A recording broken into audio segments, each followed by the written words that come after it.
Hi, my name is Taylor Littlefield, and I recently completed a 3-credit internship over the summer semester of 2018 at the Islands Community Medical Services Clinic on Vinyl Haven, Maine. The internship site address is 15 Medical Center Loop, Vinyl Haven, Maine 04863. Commute from UNE is 3 hours and 25 minutes due to an hour and 15-minute ferry ride and then 2-hour car ride with 2 tolls along the way. Since the clinic is on an island, it would be ideal to complete an internship here during the summer, as you will need time to commute. Since I live on Vinyl Haven, the commute for me was 5 minutes by car, so this was an ideal internship for me. The physical therapist on the island that I shadowed was Patients Trainer. Her email is ptrainer@icmsvh.org or patientstrainer9@gmail.com. And the medical center phone number is 207-863-4341, where you can be transferred to her office. Dinah Moyer is the executive director of the medical center, and you will need to contact her as well if you are interested in doing your internship at this facility. Her email is dmoyer@icmsvh.org, and her phone number is also 207-863-4341 through the medical center, where you will be transferred to her office. This is an outpatient clinic where you will see patients from high school athletes to elderly patients with total knee replacements. During my internship, I saw someone with Parkinson's disease, others with previous rotator cuff surgery, knee injuries, and sciatica issues, among several other injuries or post-op patients. Since this clinic is on an island, there are limited resources. There is one small treatment room with a table and a few pieces of equipment. There is an ultrasound machine as well as an e-stim machine. Patience is the only physical therapist on the island, but she works very closely with the physician's assistants and nurses in the medical center. She also is in close contact with the healthcare providers from Penn Bay Medical Center in Rockport, Maine, where many of her patients receive their surgeries and referrals. Even though Patience has limited resources in her clinic, she makes the best of it and provides excellent care for her clients. It was fascinating to see how she modified different exercises to meet the needs of her patients based on the setting that they were in. At this facility, I had a lot of hands-on experience. I was able to perform ultrasound, e-stim, and soft tissue massage under the supervision of the physical therapist.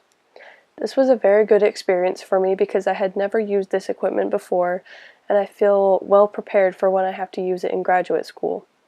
I also learned several different techniques for soft tissue massage and myofascial release. This hands-on experience also taught me to pay attention to how the patient is feeling and listen to them if something is uncomfortable or if they are comfortable with what you are doing. I was able to be actively involved in the patient's healing process, and this was a very unique experience for me. I was able to talk to the patients in a different way than I was when I was just observing, and this has helped me to gain confidence with communication. This is a very good internship for hands-on experience, and I would highly recommend it to any UNE student willing to take risks and actively participate. After each client, patients and I would write up a SOAP note. A SOAP note is a good way to recall what a patient told you at the beginning of the session, and what you did with them during the session, and what you plan to do in the future with them. The S stands for subjective, where you collect information that they tell you.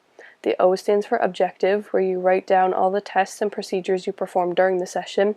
The A stands for analysis, where you assess where the patient is going and their response to the treatment, or the objective part of your note.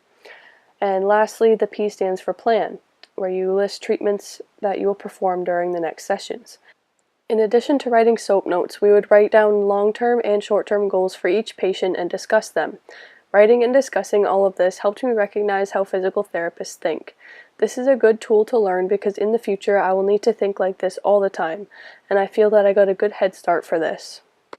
There are no background checks needed or fingerprints required for this internship, and the hours of operation vary. Typically, Patience is in the clinic from 7:30 a.m. to 5 p.m. Monday through Thursday during the summer months. I also think that a person who is more introverted would do better at this internship because it is such a small and quiet facility. This internship is extremely unique because there are limited resources from being in such a rural community. It is very interesting to see how Patience is able to adapt a session program to still meet the needs of the client while continuing to provide them with the best care possible. I would highly recommend this internship site to UNE students who are interested in pursuing physical therapy and are thinking about providing care in a rural community in the future. Thank you for watching my video about my internship experience at the Islands Community Medical Services Physical Therapy Clinic. If you have any questions about the facility or about my experience, please contact me at tlittlefield2@une.edu.